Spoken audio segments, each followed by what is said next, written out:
dokternya kan ada 34 nih.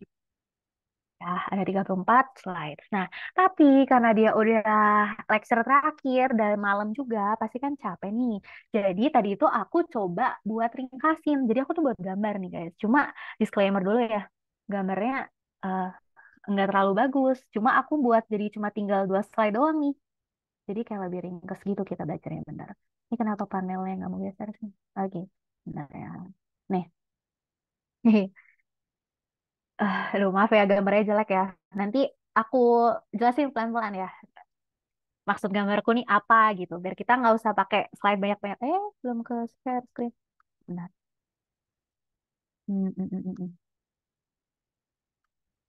hmm. Benar, loading. Nah, nih. Jadi yang tadi dari slide yang banyak itu, aku coba ringkasin guys. Karena kan udah terakhir ya lecture-nya. Jadi 2 slide doang nih, pakai gambar biar enak. Cuma nanti kita tetap bolak-balik pakai slide dokternya ya, biar nggak ada yang kelewat. Nah, aku mau intermezzo dulu nih. Kan kita abis ini bakal ngomongin ereksi sama ejakulasi. Jadi sebenarnya nih ada 3 kondisi ya, namanya priapism, terus ejakulasi prematur, sama fraktur honeymoon, honeymoon fracture. Kira-kira ada yang udah pernah dengar kasus ini belum? Atau sempat diceritain sama dokternya? Biasanya kalau pas aku tuh dia suka cerita fraktur honeymoon. Pas kalian masih sama nggak ceritanya?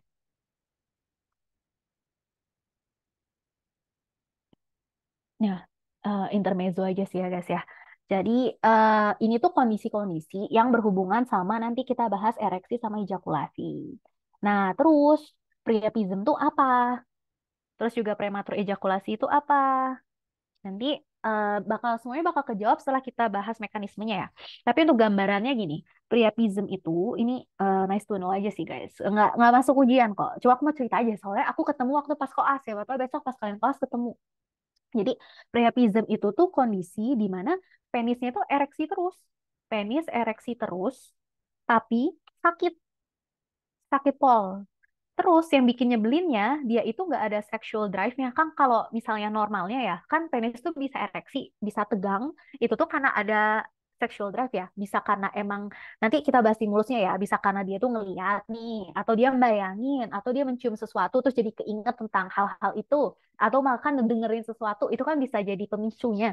Nah, tapi di kondisi priapism ini dia nggak ada sexual drive-nya, terus penisnya ereksi terus-terusan, terus juga sakit gitu. Kok bisa ya kayak gini? Nah, aku nih ketemu waktu pas koas.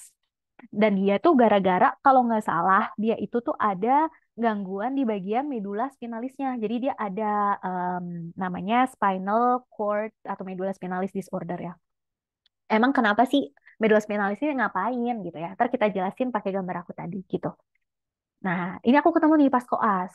Terus kalau prematur ejakulasi ini sebenarnya banyak sih kasusnya ya. Jadi sesuai namanya ejakulasinya ini kan prematur. Prematur tuh lebih dulu daripada seharusnya ya. Jadi kecepatan. Nah, kenapa bisa jadi kecepatan? Biasanya nih kalau si cowok itu biasanya kalau dia stres. Kalau nggak dia stres, terus juga biasanya cemas, yang kayak gitu-gitu tuh atau enggak si bagian foreskin glans penisnya itu tuh terlalu sensitif gitu loh guys. Jadi ibaratnya kayak aduh sensitif pol. Jadi dia langsung keluar aja padahal seharusnya belum ya. Jadi biasanya dia itu keluarnya prematurnya itu tuh kalau nggak pas penetrasi penetrasi itu waktu pas koitus ya pas lagi penis masuk ke vagina baru aja masuk dia langsung cerot langsung keluar kan seharusnya nggak langsung kan. Nah, makanya prematur. Sama ada yang istilahnya tuh foreplay. Foreplay itu ibaratnya kayak pemanasannya gitu. Nah, dia baru foreplay terus udah keluar tuh udah terjadi ejakulasi. Kenapa? Biasanya ya tadi ya karena ada stres lah dan lain-lain. Ini sering banget tuh ketemu kalau besok pas kalian koas. Dan uniknya, dulu tuh aku diajarin sama dokter ya. Ada namanya itu teknik squeezing. Squeezing itu kan apa sih? Di squeeze ya, dipencet. Jadi kata dokternya tuh kalau dia mencet penis di bagian antara glans sama di bagian akarnya, jadi pas di korpusnya tuh pas di batang, katanya itu bisa bikin nggak jadi prematur gitu loh. Jadi kan katanya ya cowok itu kalau mau ejakulasi itu berasa gitu loh, mereka bisa ngerasain. Nah, katanya kalau udah mulai ngerasa ada mau keluar, mereka tuh bisa ke squeeze aja tuh bagian batang penisnya. Katanya nanti bakalan nggak jadi prematur ejakulasi gitu. Tapi nggak semuanya si squeezing tekniknya bekerja sih guys. Ini cuma estimasi aja ya. Ada juga yang emang nanti behavioral therapy. Jadi dia emang kayak terapi ketemu sama psikiater, ketemu sama psikolog. Terus nanti juga dikasih obat kayak gitulah. Sama honeymoon fracture nih, kalau cerita dokternya masih sama, honeymoon fracture tuh kan jadi dia fraktur ya, patah. Jadi itu ibaratnya kalau penis mau masuk ke vagina, itu kan harus ini ya, harus sesuai gitu, waktunya harus pas. Jadi kalau misalnya waktunya nggak pas, tapi dia udah ereksi, ereksi kan dia keras ya. Nah, masuk ke vagina tuh kalau dia buru-buru, waktunya nggak pas, kan kenanya ke simfisis pubis ya, cewek. Simfisis pubis tuh kan keras ya guys ya. Jadi ibaratnya kayak si penis yang lagi keras ini ketemu sama tembok nih, simfisis pubis yang juga keras. Jadinya dia bisa fraktur tuh, bisa patah. Nah, kalau misalnya ibaratnya kayak patah, itu nanti dia bisa jadi infertile guys. Jadi dia nanti kayak proses yang tadi udah kita ceritain, spermatogenesis dan lain-lain, itu tuh terganggu semua gitu. Ya aku cerita aja sih, nice to know. Karena waktu pas kelas ketemu. Nah, sekarang kita masuk ya ke materinya. Aku gambar nih. Jadi ini kan aku nulis, ya ampun, kebablasan, sorry. Ereksi sama ejakulasi. Nah, prosesnya ini itu diatur sama namanya proses autonom. Bentar, saraf otonom.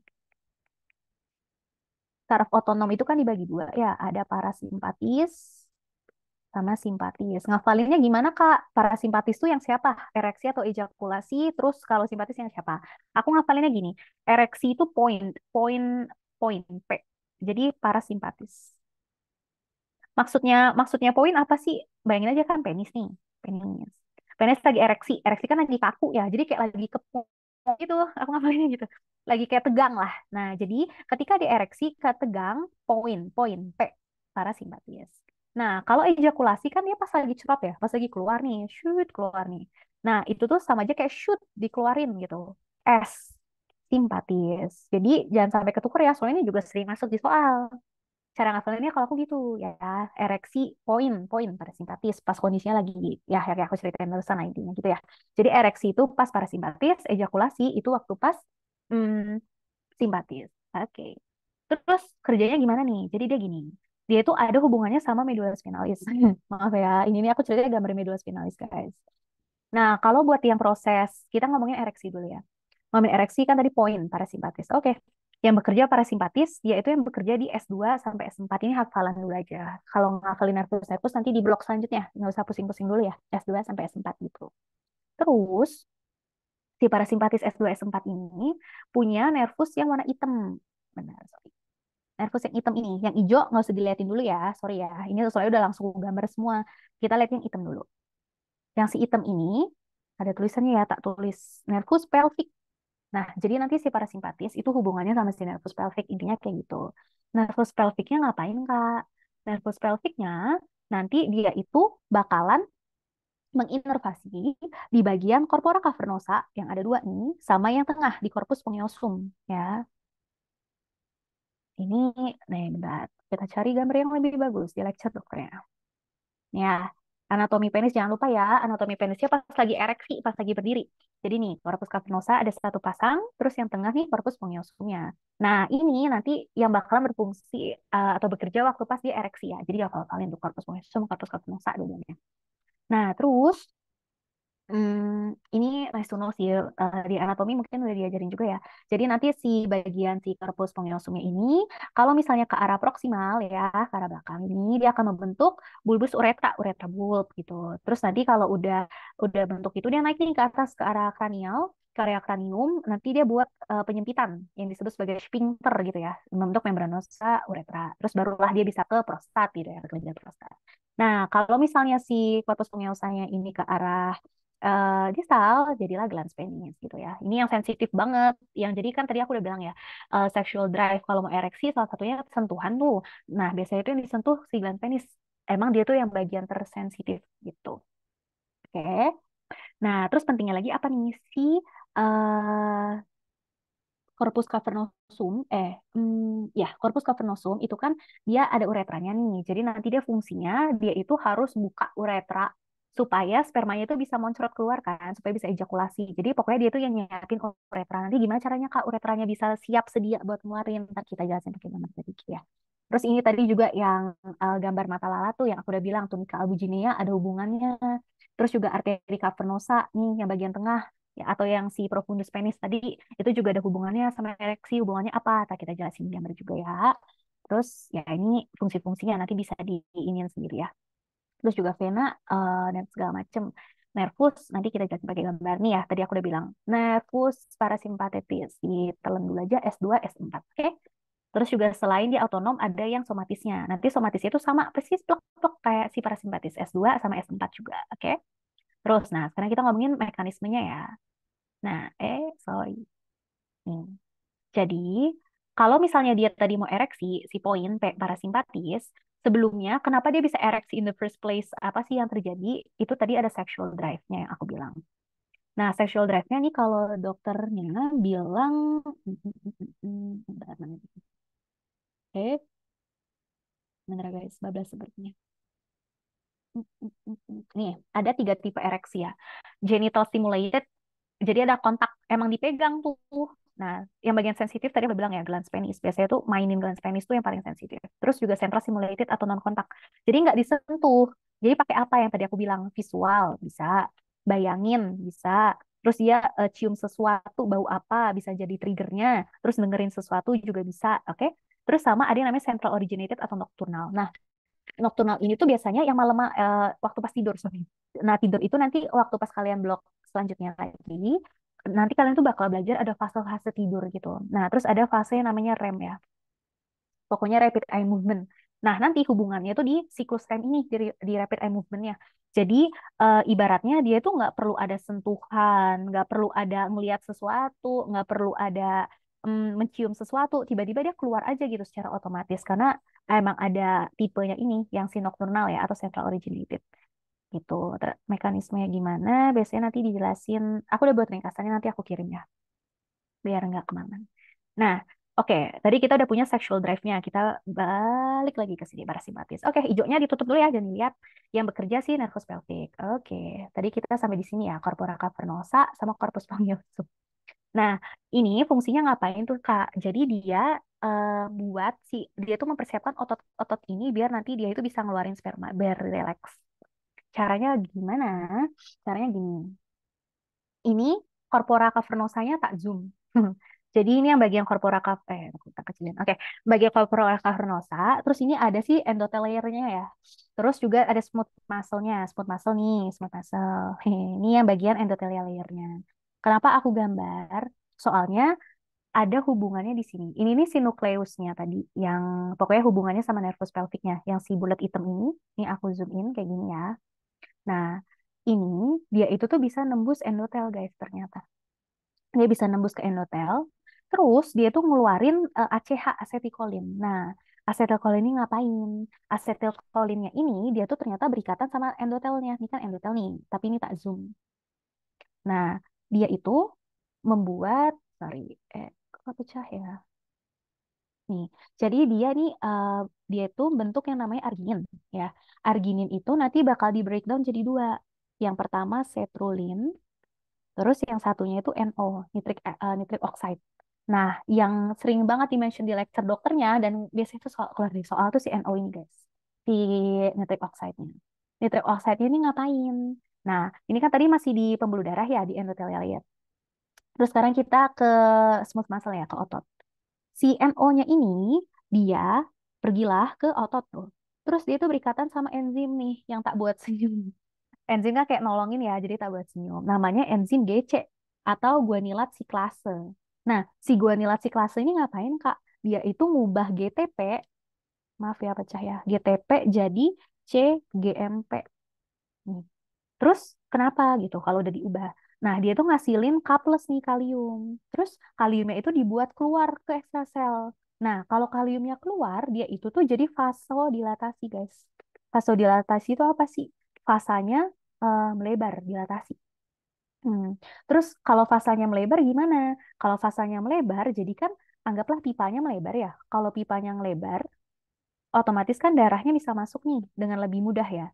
Nah, ini nih berperan penting waktu pas bagian kenapa bisa jadi ereksi karena ada vasodilatasi. Nah, kalau mau ditanya lebih lanjut, vasodilatasi arteri apa? Tadi kan ada arteri cavernosa yang mata mata lalat. Nah, ternyata arteri cavernosa yang di tengah-tengah hmm, itu tuh dia punya cabang guys. Jadi kalau misalnya mungkin besok di soal dia nggak ada jawaban arteri cavernosa yang vasodilatasi, jawabannya itu arteri helicinae. Arteri helicinae itu cabangnya ya, cabangnya si Itu arteri cavernosa atau penis profundo tadi, profunda itu tadi ya. Nah, terus kalau dia udah vasodilatasi ngapain? Nah, kan melebar nih. Anggaplah dia melebar ya, melebar. Oke, darah masuk, strot, strot, strot, strot, strot. Nah, kalau misalnya dia masuk darahnya, ini dia bakalan nge, eh, dia bakalan nih anggaplah ya dia jadi segede ini nih fasanya. Dia itu bakal neken sih ini tunika albugineanya yang keteken. Nah, terus kalau keteken gimana Kak? Nah, kan di sekitar situ ada fasa nih. Sorry, ada vena. Vena itu kan fungsinya harusnya ngeluarin darah ya. Jadi kan ibaratnya kalau ada darah masuk, ada darah keluar ke sistem baliknya gitu. Nah, tapi karena si arterinya nih lebar, karena tadi darahnya masuk banyak, terus ibaratnya kalau pipa kemasukan air banyak, pipanya kan membengkak. Struktur di sekitar pipa kegencet. Si tunika albugineanya itu kegencet guys, yang tadi aku bilang di mata apa lalat. Ingat-ingat tuh lokasinya. Nah, di antara tunika albuginea itu kan berlayar-layar, berlapis-lapis. Venanya itu tuh ternyata dia muter-muterin si tunikanya itu. Jadi bentuknya si venanya itu tuh dia juga kalau keluar itu diagonal. Biasanya ini sering dimention di lecture dokternya. Jadi pasti diagonal. Fungsinya itu buat apa? Karena eh, karena dia emang tunika albugineanya itu layering. Jadi ya mau nggak mau kayak dia miring aja gitu ngelilingin. Nah, sekarang gini. Tadi si terjadi vasodilatasi ya, naik naik aliran darahnya dia gede. Terus venanya kegencet ya, karena kan ininya menyempit. Darahnya berkurang, darah yang keluar berkurang, kekompresikan itu namanya vena occlusion mechanism. Ada tuh di lecture. Oklusi itu kejepit, jadi dia kayak mampet gitu. Itu vena occlusion mechanism ya. Jadi proses yang menyebabkan ereksi itu tadi ada ini ya, vasodilatasi dari arteri helicinae, cabangnya si arteri profunda penis atau arteri cavernosa sama adanya vena occlusion mechanism. Nih, kita ke sini. Ya, hemodynamic of erection. Intinya ada vasodilatasi dari arteri helicena gitu. Sama ada vena occlusion mechanism ya sebagai secondary event. Secondary event itu ibaratnya kayak konsekuensi dari kejadian pertama. Kejadian pertama itu si yang ini ya vasodilatasi. Oke. Kalau misalnya kalau ini tulisan doang kan bingung ya, makanya tadi aku berusaha gambar gitu biar kalian bisa kebayang gitu. Ya, jadi karena vena oklusi, terus dia karena kenapa bisa oklusi ini ya kekompresi sih tadi bagian tunika albugineanya gitu. Udah dia kekompresi, kegencet, terus tadi aku udah bilang struktur venanya tuh muter-muter. Udah kegencet, keluarnya aja harus muter. Kan makin susah keluar tuh. Kalau arteri kan dia lurus-lurus aja ya masuknya ya. Lebih gampang gitu daripada keluar. Nah, karena lebih banyak filling atau pengisian darahnya, dan penisnya itu kan makin kenceng. Nah, itu tuh ereksinya tuh itu guys. Ngerti ya? Paham ya? Kayak gitu. Karena susah keluar, karena ada venoocclusive mechanism dan keisi darah. Ada vasodilatasi, makanya terjadi ereksi. Ada yang mau ditanya dulu? Udah ngerti sampai situ? Udah kebayang pakai gambar?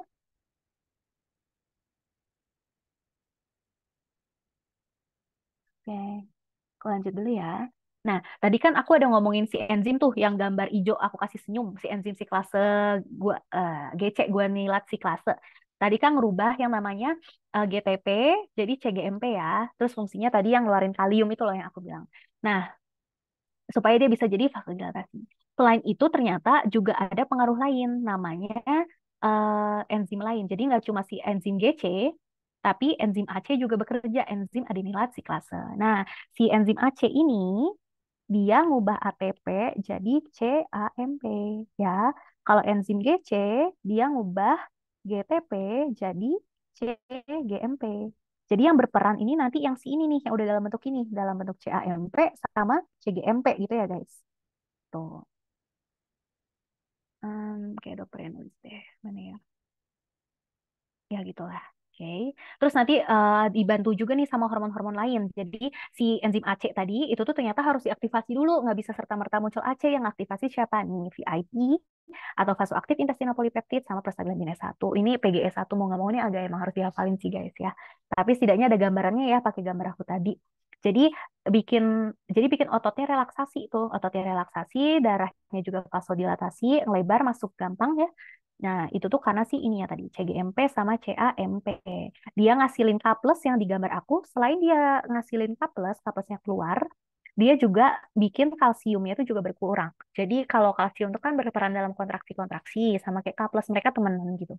Nah, karena kalsium intraselnya kurang, terus juga K plusnya keluar ke ekstrasel berkurang juga ya. Jadi otot tuh susah buat kontraksi. Jadi terjadilah relaksasi gitu ya. Ini dokternya ngomong panjang banget, intinya yang diakuningin. Itu proses si ereksi. Oke, sekarang kita balik lagi ke gambar aku yang ini. Nah, aku ada nulis Viagra. Tanda tanya, apa tuh? Kan sering denger ya obat Viagra, kayak obat dewasa. Bikin, ya obat kelamin laki-laki supaya bisa tegak gitu. Gitu kan sering tuh Viagra. Nah, Viagra tuh kerjanya ngapain, Kak? Jadi Viagra tuh gini. Ini aku ada gambar warna merah. Ini tuh sebenarnya kayak mau gambar Pac-Man gitu. Ini ada giginya. Ini tuh namanya si PDE5.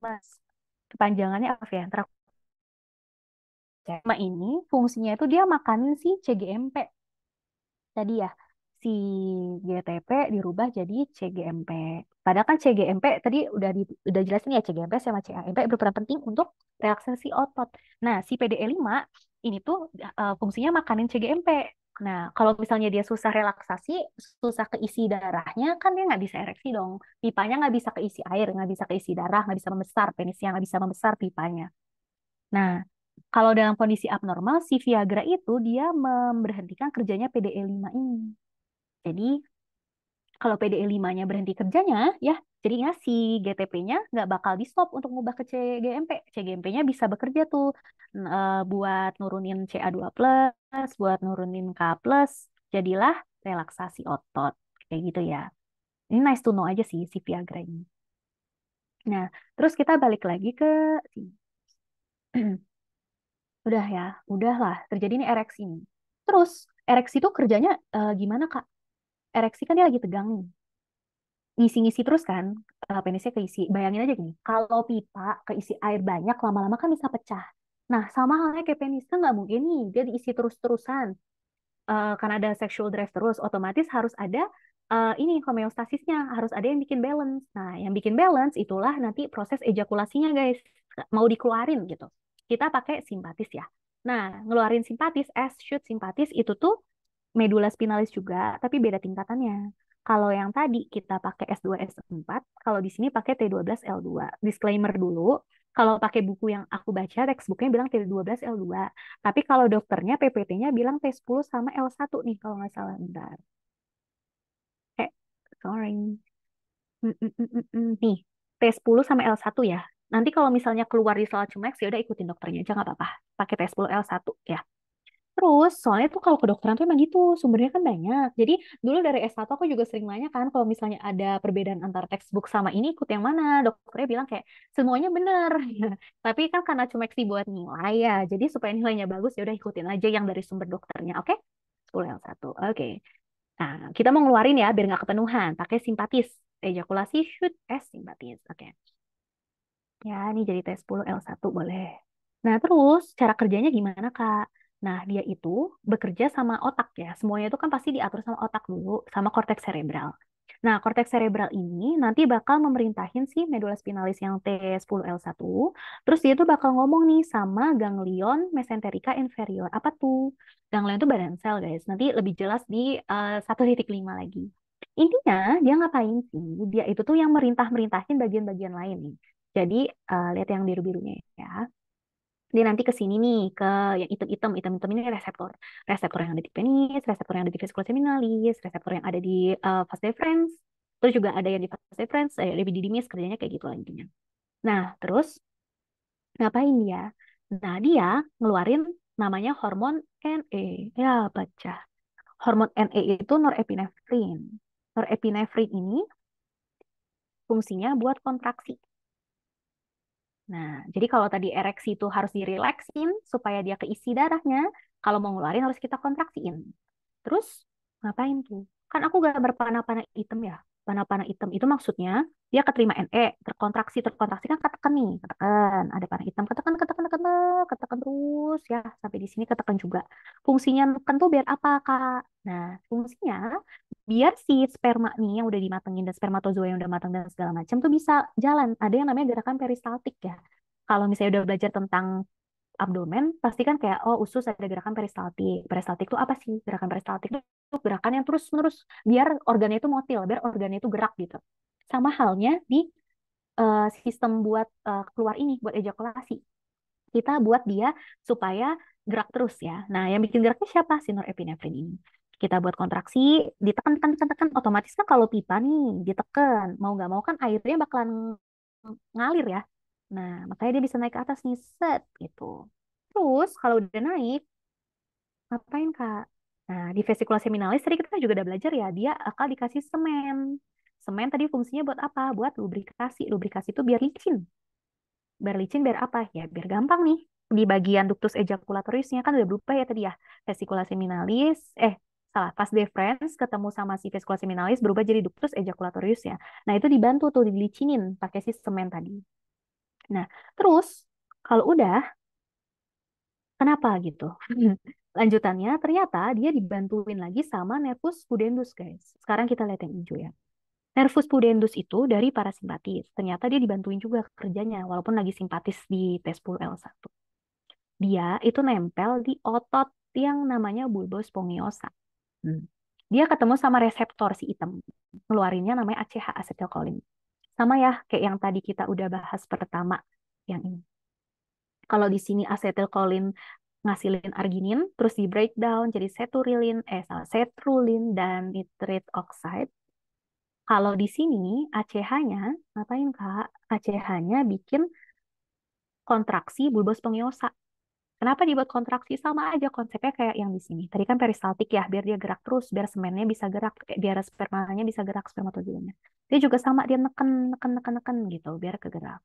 Nah, biasanya yang keluar di soal, itu tuh bisa ditanyain si muskulusnya yang bekerja si reseptor ACH-nya. Kalau kayak gitu berarti jawabannya yang bulbus spongiosum gitu. Kuncinya tuh di bulbus spongiosumnya yang paling kelihatan. Tapi ternyata biar dia nggak harus bekerja sendiri, dia bisa dibantuin sama muskulus lain guys, dibantuin otot-otot lain. Siapa sih yang bantu? Hmm. Ischio cavernosa sama musculus perineal transversal yang superficialis. Oke. Terus sudah kan ya? Nah, sekarang ngapain? Sekarang gambar yang ini, yang si oh bentar lagi sebelumnya tadi, yang si ganglia mesenterica inferior tadi kan ngeluarin si NE ya, yang fungsinya buat kontraksi-kontraksi. Nah, dia tuh juga ngontraksiin di otot sekitar vesika urinaria. Buat apa, Kak?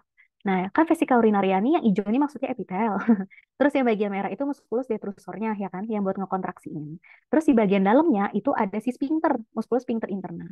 Nah, dia itu buat kontraksiin maksudnya biar si musculus sphincter internanya ini kontraksi. Biar apa, Kak? Biar ibaratnya dia itu pintu ya, sphincter kan penyempitan. Biar dia itu nyempit. Kenapa harus nyempit? Biar si spermanya itu bisa turun ke penis, bukan naik ke VU. Ke vesika urinaria. Kalau dia ketampung di vesika urinaria, kecampur pipis dan nggak keluar kan ya kayak buat apa gitu. Tetap bakalan tegang dong. Padahal kan kita mau ngeluarin. Nah, makanya supaya dia bisa ke jalur yang keluar ke area penis, berarti kita harus ngeblok pintunya ya, agar nggak bisa ke VU. Nah, berarti kita kontraksiin tadi musculus sphincter internanya. Oke, sampai sini paham ya? Terus, ya udah, kalau misalnya dia udah ininya ketutup, ya, terus dari area epididymis sampai ke ductus ejaculatoris dibuat kontraksi, ditekan, ditekan, ditekan, ditekan, spermanya bisa jalan, pintunya ditutup, dia ke penis. Nah, ya udah, jadi dia bisa cerot keluar nih guys, bisa ejakulasi. Akhirnya dia bisa keluar lewat uretra. Kayak gitu, simpelnya tuh kayak gitu, ejakulasi sama ereksi sama ejakulasi gitu. Jadi yang dokternya buat slide banyak pol, itu tuh intinya yang tak gambarin gini ya. Ada yang masih belum paham nggak? Ada yang mau ditanyain dulu?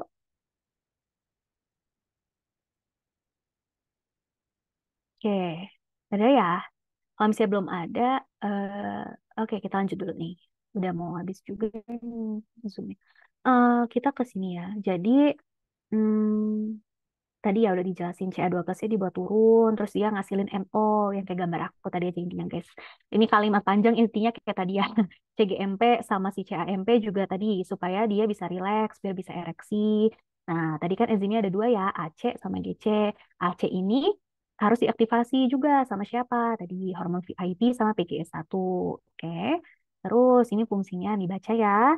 Soalnya emang harus dihafalin. Nah, terus flaccidity itu kan flaccid. Flaccid itu artinya layu, guys.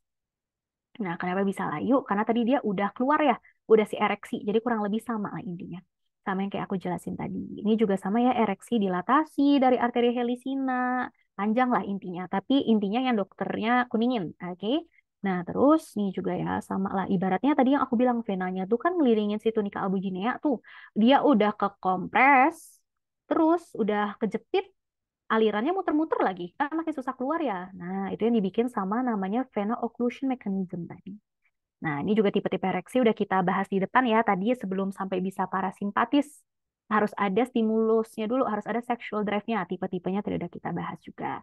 Nah, sekarang proses dari fase-fase ereksi. Nah, ini sering keluar banget di soal. Oke, jadi yang pertama dia fasenya fase flasid dulu. Flasid itu kan layu nih. Jadi awalnya masih belum tegang. Kenapa dia masih belum tegang? Karena aliran darahnya baik di vena atau arteria masih dikit ya. Ingat yang aku bilang tadi pipa. Kalau mau gede harus banyak alirannya. Dia masih dikit. Oke, itu intinya itu.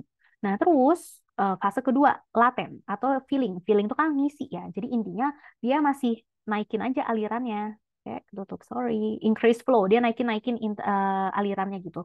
Oke, kalau udah, terus tadi kan ada nervus pudendus juga ya yang warna hijau tadi. Ya, intinya dia nurunin tekanan yang ada di situ. Oh, ini nice to know juga, guys. Jadi, kapan dia itu bisa ngaceng, bisa ereksi full, itu tuh kalau tekanan intercavernosanya, tekanan intracavernosa yang di dalam penis, itu sama dengan tekanan sistolik dari vaskular, dari pembuluh darah. Nih, kalau dia tekanannya sama, baru deh dia full ereksi, ya, gitu. Terus lagi proses pengisian ini, nanti kan ada tekanan intracavernosa ya yang aku bilang tadi, tapi tekanannya masih unchanged, belum belum sama dengan sistolik tadi. Karena masih ngisi-ngisi kan, jadi ya udah gitu emang masih proses. Kuncinya di unchanged-nya. Terus karena dia masih ngisi-ngisi, oke lah, penisnya mengalami perpanjangan tapi masih dikit, belum semuanya. Terus naik ke fase selanjutnya, tumescent. Nah, tumescent ini aku bilang tadi, tekanan intracavernosanya naik ya, terus naik harus sama dengan tekanan sistolik ya, sistolik pembuluh darah. Kalau udah sama, full erection, full ngaceng, udah bisa nih. Jadi kapan kalau ditanya kapan dia ereksi full, fase apa? Ini ya jawabannya ya, fase tumescent. Oke? Nah, terus karena ini lagi fase yang paling ereksi pol, jadi otomatis dia bakal semakin ekspansi lagi, makin melebar lagi lah. Terus dia juga makin manjang lagi lah, intinya kayak gitu. Oke, terus oke, intinya di situ. Nah, sekarang dia ke full erection phase. Oh, ternyata ternyata tadi dia belum full banget. Ada lagi fase full erection di sini ya. Sorry, ternyata tadi ya tekanan sistolik tekanannya itu 80-90% supaya ngacung full tuh masih di full erection ya. Jadi sorry ya aku ralat. Jadi kapan dia full ereksi ya waktu pas full erection phase ya. Belum waktu pas itu meson. Tadi itu masih proses lah, masih kayak nyaris. Tapi yang tepat jawabannya full erection phase ini. Oke? Terus, oke, intinya itu guys. Lalu juga akhirnya dia skeletal atau rigid erections-nya. Jadi tadi ada musculus ischocavernosa ya yang aku bilang tadi tuh. Dia bantu bareng-bareng, dia kontraksi biar tadi apa? Biar dia bisa turun ke penis, nggak naik ke VU, terus bisa cerot keluar ke bawah, gitu ya. Terus terakhir si detumescent. Detumescent tuh jadi intinya setelah ejakulasinya kelar atau cessation, pemotongan, berhenti dari stimulus erotiknya, ya udah jadi yang bergerak sekarang yang si simpatetis. Simpatis, sorry. Kan tadi aku bilang ya shoot, simpatis, ejakulasi. Udah proses terakhir detumescent. Oke, berarti semuanya nanti udah balik-balik aja lah. Arterial flow-nya balik ke level flasid, level layu, alias balik ke ke aliran normal, kayak gitu ya. Dan terus juga nggak kegencet toh, karena nggak kegencet lagi, karena alirannya udah normal, vena-venanya buka lagi. Kalau vena yang buka lagi, ya udah darahnya bisa keluar lagi ya. Jadi keluarnya nanti udah sama, kembali ke normal. Jadi nggak ereksi lagi. Nih, penisnya balik ke panjang yang flasid, yang layu. Gitu. Key pointnya ini ya. Penial smooth muscle relaxation causes erection ya. Jadi ereksi itu karena si relaksasi tadi. Kenapa bisa relaksasi? Tadi ada si NO-nya, nitric oxide-nya. Terus selain ada NO, ada yang tadi ya CGMP, CAMP, terus tadi dia nurunin kalsium, nurunin kalium, kayak gitulah. Oke. Ini juga sama intinya. Need NO itu tadi, oh ya, dia dibagi dua guys. Jadi lihat namanya aja sih. Kalau misalnya depannya N itu kan NN nervus, berarti dia itu dihasilinnya di nervus cavernosal. Kalau misalnya endotel. Nah, dia itu kerjanya di endotel. Dia bantuin supaya tetap ereksi intinya kayak gitulah. Karena kan endotelnya tadi dipakai biar lebar, biar darahnya masuk gitu ya. Udah, intinya gitu sih guys. Selesai. Ada yang mau ditanyain dulu nggak? Ada yang masih belum paham mungkin?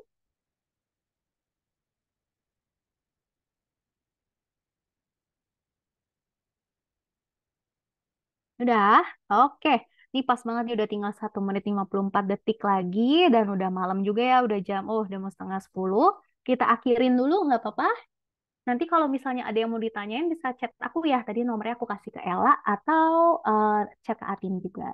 Terus nanti aku kasih juga ya slide-slide-nya. Sama aku sebenarnya mau ngasih gambarnya guys, karena kan eh bentar aku tanya dulu ya.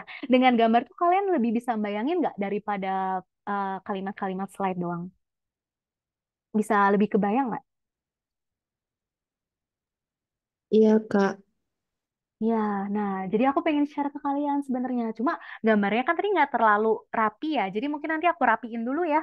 Aku bener-benerin dulu, terus baru nanti aku share ke kalian biar ada bayangannya gitu. Oke? Kita akhirin gimana? Oke, ya udah. Makasih ya teman-teman udah belajar bareng. Nanti kalau misalnya ada apa-apa bisa tanya aku. Oke, Kita Kak. akhirin ya. Makasih, Kak. Yoi, makasih ya.